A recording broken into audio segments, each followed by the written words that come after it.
I never had a close relationship with Sarah, my older half-sister. She was born out of my dad's earlier marriage, so by the time I came into the picture, she was already a teenager. We didn't argue or fight, we simply never spent time together. I was starting kindergarten when she moved out, and she wasn't thrilled about having a younger brother. I barely saw her as I got older, meeting only occasionally during holiday get-togethers or in the once-in-a-blue-moon visits. But we were on good terms, so when the cops called us a few days ago to let us know they found her body, I was devastated. Some neighbors apparently called 911 when they heard screams and saw smoke coming out of the house. After the firefighters put out the fire in the basement, they found some charred remains that they assumed were hers. They couldn't identify her given the body's state, but all the evidence pointed towards an accident. She didn't have a husband or kids, so the duty of burying her fell on us. The funeral was what you'd expect under such circumstances. Lots of crying and mourning around a closed casket. But the deed was done, I was left an only child, and a few days later we took to scouring her house and doing an inventory of her belongings. It was an all-around unpleasant experience on many levels. It felt so wrong to go through things like that. But with her only living relatives being my father and I, we inherited her house and possessions. We decided we didn't want them, so we'd sell almost everything. The plan was to only keep some of Sarah's stuff as mementos, things like pictures and whatnot. I went along with Dad to help, and we went room by room, cataloging items one by one. Given the small size of the house, it went pretty fast, but we started late into the day, and so we wouldn't be able to finish by nightfall. One of the detectives wants to drop by later. Says he has some more investigating to do, my dad said as we were getting ready to leave. He asked for someone to stay here tonight, but work won't allow me. Could you do it, champ? Sure, I mumbled, not in the least thrilled about the prospect. Dad packed a small box of trinkets in his trunk and off he went home. The only room we hadn't gone into was the basement, and I wasn't about to do it by myself. The wooden door leading into the wide open, charred by the fire, and black with soot. The basement itself was in a similar condition, ravaged by the fire and by the firemen's attempts to put it out. It unnerved me to no end, so I dragged a chair out on the porch and spent the evening there. I smoked half a pack of cigarettes and drank some old beer left behind in the fridge, all while the neighbors regarded me with curiosity. A few of them even approached me, giving me their condolences when they found out I was Sarah's younger brother. The detective finally arrived at sundown, pulling onto the street in an old beater car.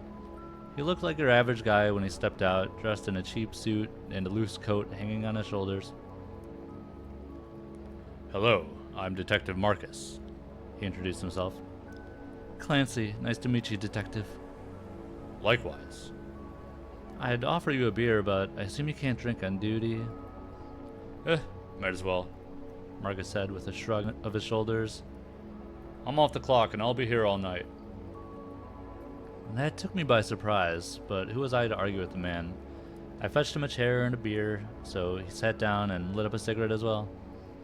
We had some admittedly awkward small talk, but the subject quickly moved to Sarah and her death. Marcus asked the usual questions. Was she depressed? Did she go out? Or was she a shut-in? Did she have any friends? Or a romantic partner? He could question. All perfectly reasonable questions meant to dig up new leads, but I was the wrong person to try to answer them. I wasn't particularly close to Sarah, so I didn't know most of the answers that Marcus wanted. Don't worry about it. I get it, he reassured me. I don't speak much with my old man, for example. Couldn't tell you his birthday if you put a gun to my head, let alone what he's up to these days. It's just, I never imagined you'd go out like this, you know? I'd have made an effort if I knew. Don't beat yourself up over it, kid. What's done is done. It was getting late and darkness settled, so we went inside. I led Marcus to the living room, and he shared some of the case details with me after we made ourselves comfortable. The reason I wanted to stay in the house overnight is this. As he spoke, he pulled out a smartphone and browsed some files on it. I'll warn you, they're pretty disturbing. If you want me to stop at any moment, just say so. He pressed play on an audio file, then laid the phone down on the small table between us. We both leaned in as Sarah's voice resounded from the speakers. I'll do my best to write down what she said from memory, as I don't have access to the recordings. Recording 1. Is this app working? Test. Oh, okay. Well, my name is Sarah. I moved into this house 2 days ago, and I heard some strange noises last night from the basement. I'm kind of paranoid right now, because I live here alone, so I'll leave my phone out to record them and hopefully find what's up. Recording 2. Some breathing is heard in the background and the phone gets set down. Footsteps walk away from the microphone. Then it's quiet for a long time. Marcus skips through most of the recording as it's nearly 9 hours long. About 2 hours in, around midnight, the microphone catches a distant crash. Some skittering follows, sounding like a cat running around on a bathroom tiles. It goes on for a few hours with long pauses between bouts. Hello? A deep voice calls out weakly. What the hell? I let out. Marcus pauses the recording and looked at me. Do you want me to stop it? He asked.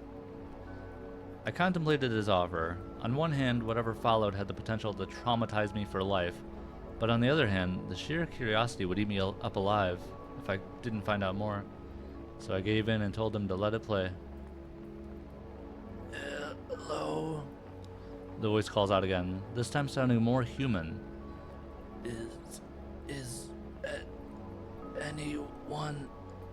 anyone there? No one answers it. The voice falls silent and the skittering carries it away from the microphone. No more sounds are heard that night. Recording 3. What the hell? What the hell? I knew it! Someone's living in my basement! Recording 4. Okay.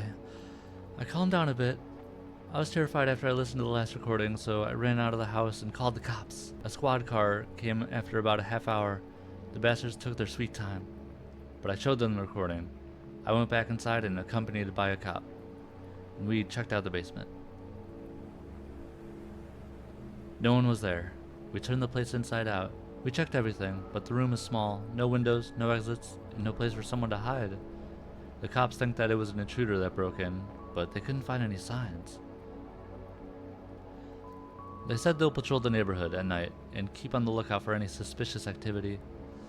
One of them also asked me to keep recording just in case. Recording 5. Okay, here goes. I'll leave the phone out tonight as well. The cop car just passed on the street, so I feel a bit safer. The sound of the phone being placed down is heard, and Sarah's footsteps follow. She leaves and the recording is silent for a few hours. Marcus skips ahead through it, until another distant crash is caught. The skittering returns, stopping a few feet from the microphone. Hello? The voice calls out. Is anyone there? It sounds more feminine than last time. Still inhuman, sort of like an artificially generated voice, but verging on crossing the uncanny valley into natural sounding territory. It calls out a few more times over the span of a few hours, sounding more and more like a woman. When it becomes apparent that no one answers it, the voice stops. The skittering takes it away from the microphone and the rest of the recording is silent. This is getting all kinds of freaky, I mumbled. I know, Marcus admitted. Never seen anything like it before. Do you recognize the voice by any chance? Not a clue, I admitted. It doesn't sound familiar. I was afraid that would be the case, Marcus said with a sigh. Sarah confirms a possible identity to the voice in a later recording, but I wanted to double check. Then maybe show it to Dad, I provided a solution. He was closer to Sarah than me. He might have an idea. Marcus fell silent for a long moment. He joined his hands beneath his chin and leaned forward, propping his elbows on the table. The look in his eyes turned grim and worried. I'm sorry, Sonny, he said out of the blue. For all you've heard so far, and for all that's to follow, but I'm glad it's not your father that decided to stay. These recordings might just break him. What? I asked, dumbfounded. What's that supposed to mean? It all makes sense if you keep listening, Marcus answered. The change in his demeanor was strange, and the night took an unnerving turn. I should have backed out. I should have kicked him out. I should have done a lot of things differently. But my curiosity mounted to levels beyond the ability to rein it in, so I proceeded to listen further. Recording 6. What the hell? That was Mom! Sarah cries into the microphone for a few minutes before the recording ends. Recording 7. I'm not gonna call the cops anymore. That was Mom calling out. I want to talk to her. She's been gone for so long.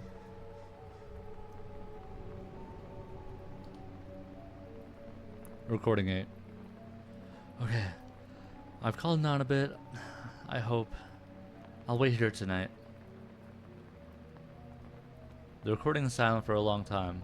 It turns off abruptly after a half an hour. Do you know anything about Sarah's mother? Marcus asked me. I jumped back in my chair at the sudden interjection, completely absorbed by my thoughts. Not really, I admitted. She died before I was born. It was why my dad remarried. Marcus gave me a thoughtful nod of his head in an answer, and he played the next recording. Recording 9. It's back. I'll start another recording.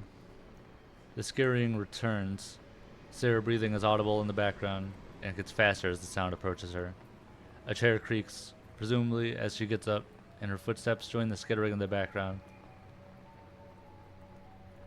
Hello? The same woman's voice from the previous recording calls out. Who are you? Who are you? The voice repeats Sarah's words back to her. Mom? Sarah cries out in a trembling voice. Mom? The voice repeats her words back again. Who the hell are you? How do you have my mother's voice? Who are you? The voice repeats. Footsteps resound again, approaching the voice as it says the same line over and over. Answer me, Sarah demands. Knocking is heard, as if someone bashes the door with their fist. Answer me, the voice coos. What do you want? The voice lets out a few garbled words, but they are unintelligible. Its pitch and intonation adjust before it speaks again. Sarah, my dear, is that you? I was left stupefied. Uncanny Valley was finally crossed, and the voice sounded decidedly human for the first time. It held none of the animalistic traits from before. The subtle anger and malice in it was gone, replaced by a deep sense of compassion and worry. I haven't seen you in so long, the voice continued. Sarah weeps silently in the background, but she doesn't answer the voice again. It, however, keeps calling out. I've missed you, my dear. Footsteps sound again as Sarah backs away, and the voice grows distant. It calls out over and over again, but the facade cracks. It can't maintain its grasp on the charade forever, and it devolves back into the uncanny valley slowly. The footsteps pick up speed until they turn into a run. After a few seconds, the voice becomes inaudible. A door is opened and closed shut with a force. Sarah starts crying uncontrollably. The recording stops. The recordings are time-stamped, Marcus said. After this one ended, Sarah didn't make another one for a few days. Considering what I just heard, I didn't know what to answer. I kept silent, mulling over my own thoughts and feelings on the matter. As intriguing as the situation was, I mostly felt horrified and sorry for Sarah. Couldn't even begin to imagine what must have gone through her head after living through that. Why are you showing me all this? I asked Marcus after a while. If you really are a detective and part of the police force, you lock stuff like this away behind 10 locks and keys. Marcus leaned back in his own chair, thinking my question over. He pulled out his crumpled up pack of cigarettes and retrieved one from it. I pushed the ashtray closer to his side of the table as he lit it up, and he bellowed out a cloud of white smoke. All in due time, he answered. His eyes scanned me in fashion completely different from before, with a cold and calculated look behind them. What do you think so far? Fuck, I don't know. What the hell is going on? Answer me, Clancy, and be honest, he demanded. Whether or not I'll show you more depends on it. I racked my brain, but I was truly and utterly stumped. The situation evolved too fast for me to keep up, and I didn't know what to think anymore. But I could tell that wasn't the answer Marcus wanted. It's, I don't know, a ghost, a demon, a skinwalker? I hazarded a guess. Marcus seemed surprised by that. He pushed the cigarette away from his face, letting out another lungful of smoke. And do you believe it? He asked bluntly. That it could be something supernatural? What the fuck else could it be? I answered a question with another. What do you think it is? What I think is irrelevant. I want to know what you believe. That's what I believe, I answered. I didn't know Sarah well, but she wouldn't fake something like this. So either she was haunted by something, or you're messing with me. That's the correct answer, Marcus said with a satisfied smirk. He put out the cigarette in the ashtray and leaned over the phone, placing a finger on its screen. So how about it? Do you want to hear more? Why would I want that? Do you or do you not, Clancy? No hard feelings either way. I can't force you to listen. Yeah, start the next one. I don't know for sure why I decided that. We could sit here all day while I blame curiosity or more likely stupidity, but those answers would be half-truths at best. Didn't feel like I want at the time. It felt like I need. I needed to go through with it. I needed to hear all of it. The reasons I felt that way didn't matter at the moment. I have a good feeling about you, kid, Marcus mumbled as his fingers tapped the screen and started the next recording. Recording 10. I don't know what to do anymore. It's driving me nuts. Whoever's messing with me comes back every night. I hear them even now. The microphone picks up footsteps, and the door creaks open slowly. Faint mumbling comes from the distance, accompanied by the familiar skittering. It pauses for a brief moment before it speaks up. Sarah, my dear. The voice calls out, not entirely human. Please, The door closes shut with a loud thud. Sarah retreats back into the room.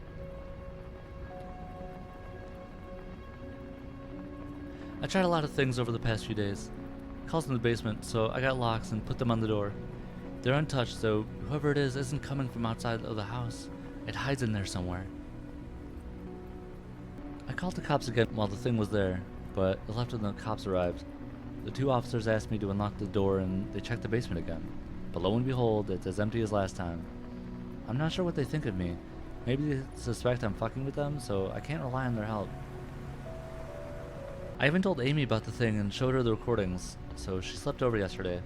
The thing somehow knew I wasn't alone because it didn't make a peep the entire night. I'm not sure if Amy believes me or not.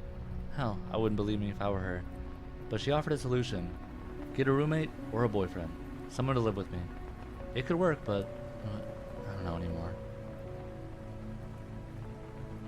Do you know this, Amy? Marcus asked as the recording ended. I think Sarah mentioned her a few times, but I never met her. I looked over my shoulder as I answered, as the corridor leading to the kitchen. The basement door was on one of the walls there, and I could see the locks mentioned in the recording. They hung open on the door, but they were still intact. Marcus snapped his fingers to give me my clearly distracted attention. Then he pointed down at the phone. Want to keep going? He asked once more. Yeah. Before I hit play, I want to ask you something again. Did you by any chance suffer any mental trauma as a child, or even recently, something that shook you to your core? I raised an eyebrow at the question. No? Why? You're taking all this surprisingly well. Your mental fortitude is high, Marcus answered. That's sometimes a sign of... No, never mind. He hit play before I could pry him for more details, so I fell silent to not miss it. But I made up my mind. When it was over, Marcus would have a lot of answering to do. Recording 11. I've tried my best to ignore it. I slept at friends' houses some nights, but that's getting harder to pull off. I tried looking for roommates, but no one wants to share a small house with this stupid pandemic around. And my search for a boyfriend is just as fruitless. I'm getting a bit old for the dating scene. I'll keep at it, but from the looks of things, everyone's mostly down to fuck and not much else. I don't want to resort to frequent one-night stands. The police still answer my calls, thankfully, but they're not doing much. Even their patrols are getting less and less frequent. I'm at a total loss here. I'm considered selling the house and moving out, but I can't afford it. Dad might be my last resort. Maybe I could move in with him and his wife and son. We're not exactly friends though, so who knows. And I can't risk telling them. There's no chance in hell they'll take me in if they think I'm crazy. Hearing that, hearing her opinion of me and Mom, it stung. Sure, we weren't more than acquaintances, but we're not horrible people. We would have taken Sarah in if she reached out to us.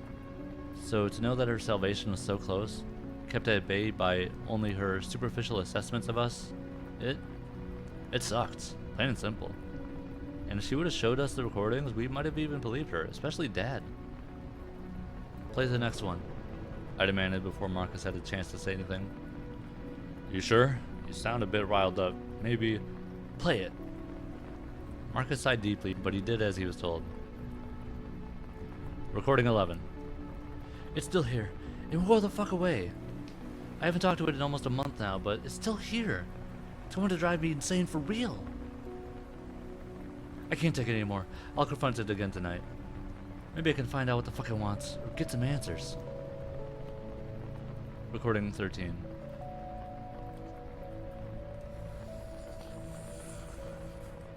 The recording starts, and it is quiet save for static for a few moments.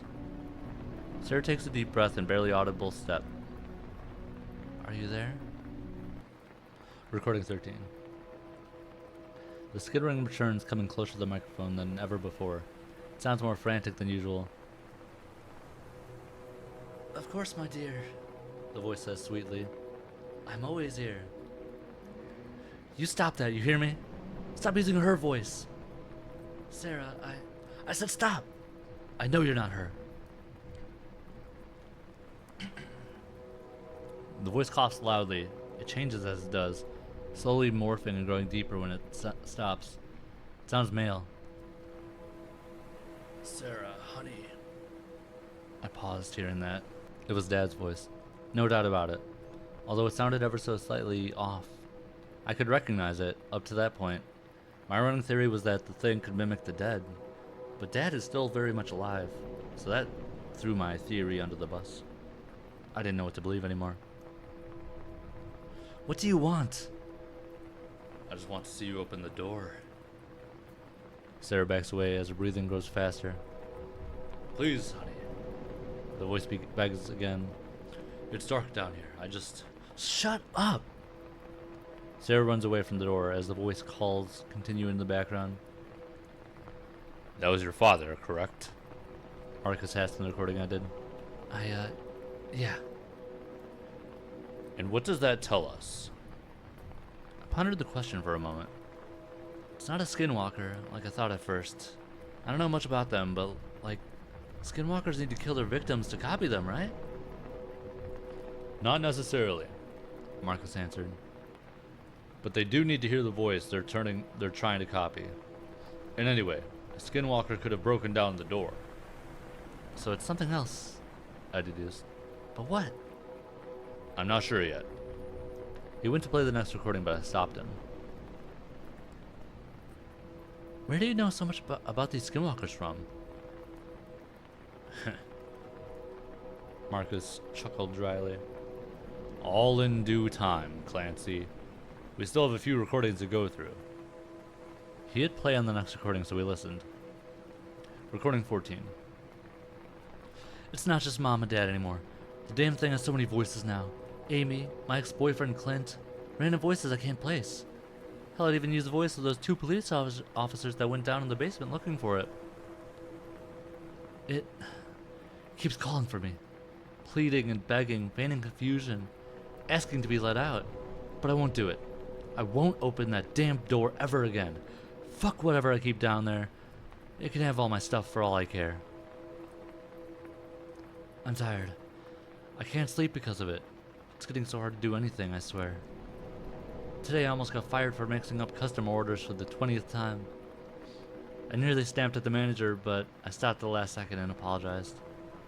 Some coworkers noticed I'm acting off and asked me about it, but I can't tell them.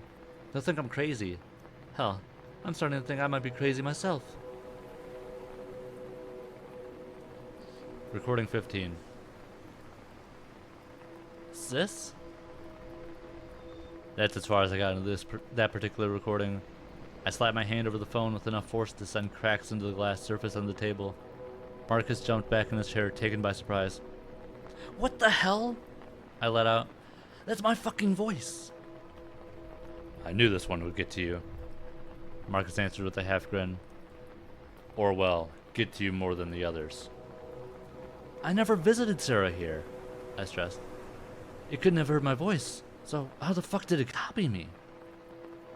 Think, Clancy. Did I ever hear Sarah's dead mother? Marcus answered my question with another. For how long has she been dead? 20 years, I said as I finally understood. So what does that tell you? It doesn't need to hear people's voices. Correct, Marcus said with satisfied with my breakthrough. So what, it could read minds? Maybe, Marcus said, scratching his chin. At the very least, it can form a connection with people. But until we catch it and see for ourselves, I can't say for certain. Catch it? I echoed his words. Is that what all this is about? You want to catch it? Marcus wiped his smirk off his face and looked at me intently. Yes, Clancy. Either catch it or kill it, and solve your sister's case. So what are you... But Marcus didn't let me finish. Pushed my hands away from my phone and hit play on the recording, interrupting me. All in due time, he repeated once more. Sis, are you there? It repeats my voice again. It's been some time since Sarah's first recording of the mysterious voice, and it sounded thoroughly human at this point. No more cracks in its facade can be gleamed. Listen to me, and listen to me well. I won't put up with this anymore. You have the night to leave my house and leave me the fuck alone. I'll go to bed, I'll plug in some earphones, I'll ignore you. If I hear you again tomorrow night, you can bet your ass I'll come down there and end you. Whoever, whatever you are, understood?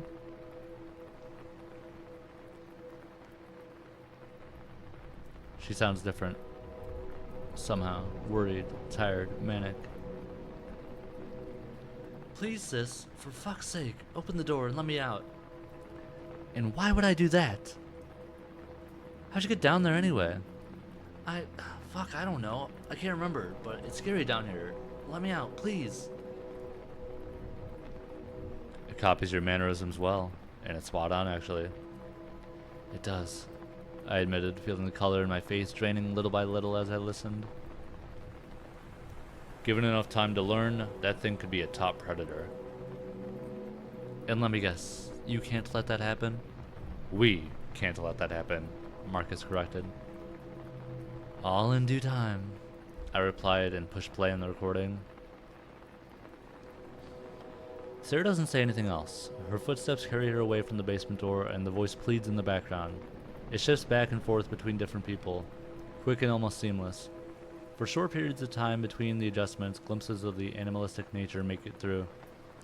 The recording ends after Sarah closes the door to the basement. Recording 16. Okay, so I can't get a firearm. I don't have the money for that. I don't even know how to handle one anyway. And fuck me, gas lead's getting pretty expensive too. but I could afford a canister worth a few gallons and a box of matches. The current plan is simple. I'll fuck that thing up tonight. I'll pour gasoline into the basement through the crack beneath the door, and I'll light it up on fire here. Fuck the house. Fuck the authorities. Fuck the repercussions. I can't let it live. I don't care if I end up in prison or a loony bin, so long as it dies here. My God, Sarah, I mumbled as the recording ended. Hearing her in that state of my mind broke my heart. No one deserves to go through what she did, and the fact that we didn't help her sooner, that none of us made an effort to be in her life, it ate me up inside. We could have made a difference. I could have made a difference. Maybe then this tragedy would have had a better ending. There's only one more to go, Marcus said. He leaned over the table and slapped a hand on my shoulder, giving me a tight squeeze. I nodded my head as I felt tears forming at the corner of my eyes, signaled for him to play it. Recording 17. The fucker is still here. I warned it. I tried to be nice. I really did. What more could anyone ask of me?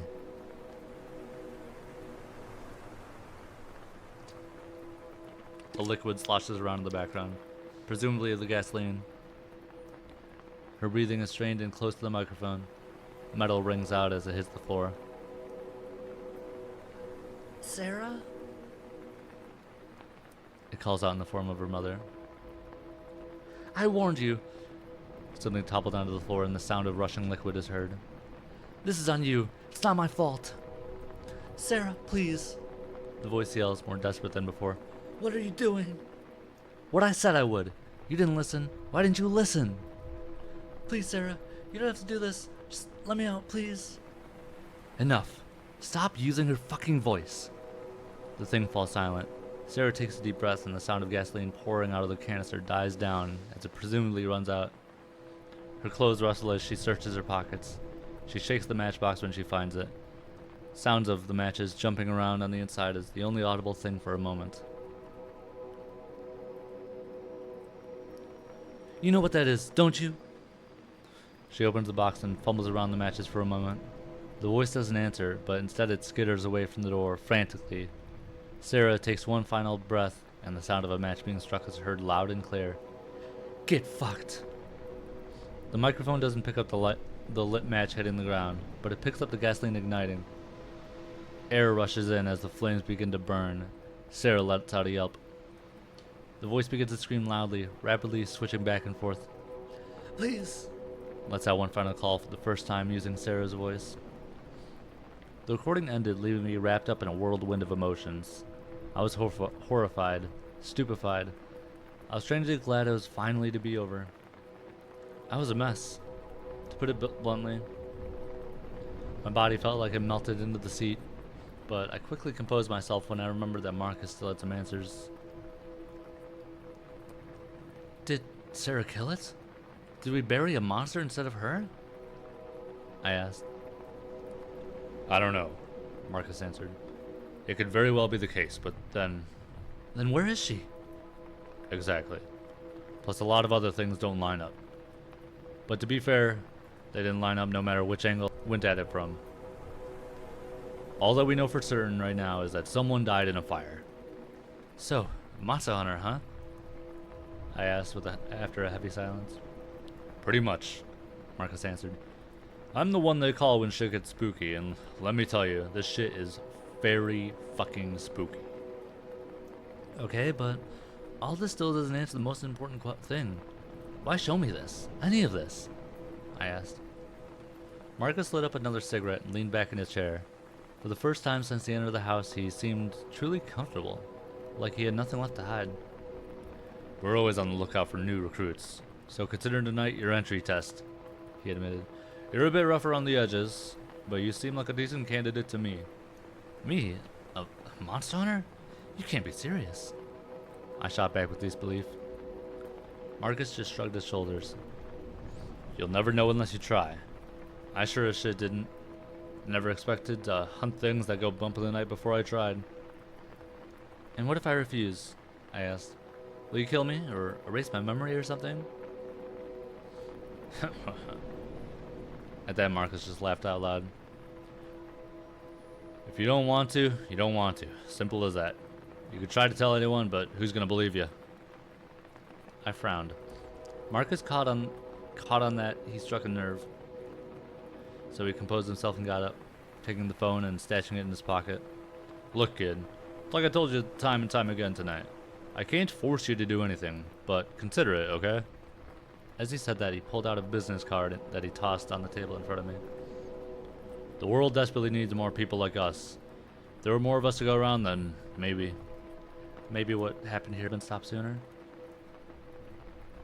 Yeah, it might be too late for your sister, but you can make a difference for someone else. If you make up your mind, doesn't matter if it's tomorrow or a year from now, give me a call, and take care. With that, Marcus left. I saw him to the door and closed it behind him. Then I went to crash into the bed. My entire worldview was shattered tonight, and I decided to get some rest before I tried to make some sense of the pieces. The following days were uneventful, but even so, the strain of the night hung over me. It permeated my thoughts at all times, permanently active in the background as it burrowed deeper and deeper. Dad returned. We had finished clearing the house and he put it up for sale, but I couldn't focus on that. Now when every other thought I had was about that damn recording. In the end, I had to stay over for a little while longer, despite my constant complaints. Because of the slummy neighborhood and the sketchy neighbors, Dad didn't want the house to go unoccupied. That's basically asking for thieves and punks to break in, he explained. And it's gonna be hard to sell if squatters make nests here, so just hang on for a little while longer, okay? I wanted to fight him on that matter, to tell him he could stay over if he wanted. But I didn't. I couldn't. Now when I knew the truth about what went down, he wouldn't be another death on my conscience. So I lived in the house for another week or so, helping out with renovations and whatnot, and truth be told, it wasn't all that bad. It was a bit creepy, sure, but the freedom of living on my own was oddly pleasant. One evening, after he went home and I was left alone, I heard a knock on the door. I slowly made my way over to answer, expecting either him or Marcus, but what I found on the other side left me terrified. It was Sarah. "Hey, Clancy," she greeted, sounding almost casual. What? How?" I let out in a meek voice as my tears started to flow. "I have a lot of explaining to do, I know, but..." I didn't let her finish. I jumped her, latching my arms over her shoulders as I bawled my eyes out. She put her arms around me as well, and we hugged for minutes in the doorway as I cried. "What happened? Where were you?" I asked when we finally parted. We buried you. We thought you were dead." "I'm sorry," she answered. "A lot happened, and I had some problems. I ended up running away to a friend for a while, and..." She sighed. "It's a long story, okay? Tell me about it," I said, rubbing away the tears. "Call Dad and tell him to come over. He needs to know you're okay, ASAP.